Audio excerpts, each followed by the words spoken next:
Media সংবাদ মাধ্যম তাদেরকে বলা হয় যে গণতন্ত্রের চতুর্থ স্তম্ভ। তারা কিন্তু আর কয়েকটি স্তম্ভের মতো, মিডিয়া একটি স্তম্ভ। কিন্তু আজকের আমরা অত্যন্ত দুঃখের সঙ্গে লক্ষ্য করছি যে যারা মেন স্ট্রিম মিডিয়া তারা কিন্তু গণতন্ত্রকে দুর্বল করে দিচ্ছে। সাধারণ মানুষের কণ্ঠকে তারা তুলে ধরার পরিবর্তে মজলুমের কণ্ঠকে তারা স্তব্ধ করে দেওয়ার দায়িত্ব সাধারণ মিডিয়াগুলো পালন করছেন। আমি ধন্যবাদ জানাবো আজকে সোশ্যাল মিডিয়া অত্যন্ত সময় উপযোগী ভূমিকা পালনের মধ্য দিয়ে তারা মেন স্ট্রিম মিডিয়াকেও ভয়ের একটা বড় কারণ হয়ে দাঁড়িয়েছে।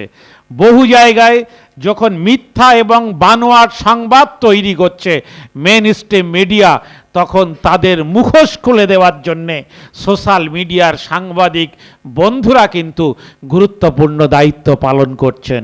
আমি মেন স্ট্রিম মিডিয়ার বন্ধুদেরকে বলবো, আপনারা যদি শাসকের গোলামি করেন, আপনারা যদি গদি মিডিয়াতে পরিণত হন, তাহলে জেনে রাখবেন সেই ক্ষতি বিরোধী কণ্ঠের হবে না, সেই ক্ষতি হবে দেশের গণতন্ত্রের।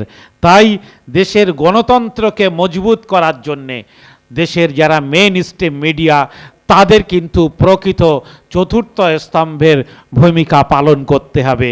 আর আমি এই দুর্বল সোশ্যাল মিডিয়ার ভাইদেরকেও বলবো যে আপনারা অন্তত এই দুঃসময়ে, কবি বলেছেন, ওরে আমার কচিকাঁচা তোরা আদমরাদের ঘা মেরে বাঁচা।